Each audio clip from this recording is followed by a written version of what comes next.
Oh, hello. So, have you been stuck in a cycle of being really hard on yourself? Like you repeat over and over how you're such a fucking failure because it's been more than 6 months, a year, 2 years that you've been dragging around this repeated pattern of boom bust, of making money, of not making money, of showing up in your business and feeling like an imposter, like you are selling something but you can't fix that same thing in your own life, but you're really good at what you do, and you get into this cycle of negative self-talk over and over and over again. This is what I do with my clients to help them break out of it and see a different perspective on this whole thing. And it's a really powerful exercise. I suggest you do this with a journal, or at least say the things out loud, because if you're just thinking it in your head, it's your head against your head. It's your inner critic against your highest self, against your conscious brain. And your subconscious programming is going to come out there as well, but it stays as a loop in your head. So when you use two senses, either writing it out or saying it out loud, it gets it out of you. It's something that's been expressed and it's outside of you, and you can look at it different. So this exercise, I posted it on Facebook before, something that I use with my clients often, but here's the next part of the exercise. So tell me what it would be like if I had someone follow you around and take your life story. 2 months, they're going to follow you around. They're not going to be obvious. You're just going to share details about your life, the incredible experiences you've had, the crushing, hurtful things that have happened, but how you triumphed through it, or how it changed your life, but it ended up being something better, or whatever your story is. Then I'm going to have that turned into a book and a screenplay, and I'm going to take our screen, a script, and I'm going to take you to the movie at the opening. You're not going to know it's about you. It's going to be a bestseller.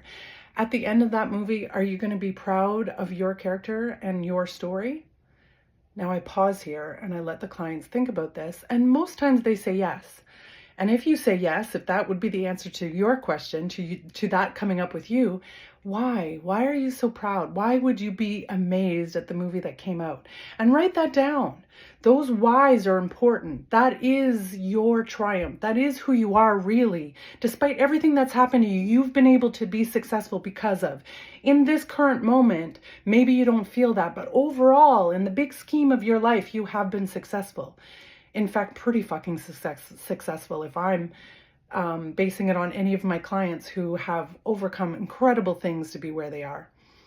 And if you're happy and you see those whys, then you can refresh your memory, because what happens is when we get into a moment of stress or when things aren't going well, our brain shuts down to the more life. You can't see, you don't want to see more things to create. You're busy dealing with the immediate threat, which is get me out of this, help me make more money. I am scared of putting myself out there, whatever the story is that you keep telling yourself. But when you have the evidence of why this is just a temporary setback and it actually doesn't define your whole life, so what if you've been carrying this around for 2 years? We can change it right now. Look at all the times that you've changed things that didn't go well before. You then have your own proper evidence that you've done it before. Now, if the answer is no, I wouldn't want people to see my movie. I'd be really ashamed. Why is that? What would make you feel ashamed? And then we talk about it, because those are the things that are blocking you from being able to move forward and feel proud, or shift, or see the possibilities, or see the brilliance in the fact that you went through that and you didn't succeed. Find the elements of lesson that are in there, the opportunities that come from that. How did it change you, and how did it make you actually better? And I guarantee it did. Sometimes you just need a fresh perspective on it. And then when you answer why you don't feel good about it, okay, what would you need to do to feel better? And then the answers come. And those answers are true for you. They're not me. I can prescribe anything you want. I can give you 15 mindset books, and I'm sure you've read some of them, and you haven't implemented any of this.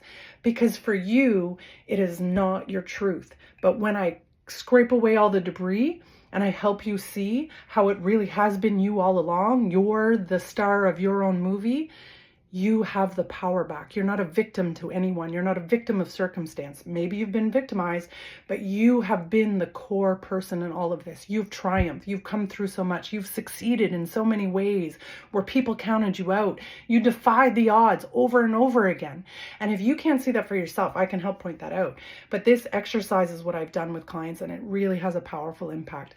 Let me know either down below or private message me. Let me know if this exercise helped you, and what did you discover in doing it? If you have any questions in particular, or you'd like to know more about this, message me. I do 9 free calls a month, and I'm happy to jump on a call with you. But I'm also really just looking forward to seeing more and more people embrace the power that you have when you clear all this bullshit out of your mind, when you get your mindset working with the laws of the universe and instead of against them and against yourself. Talk to you soon.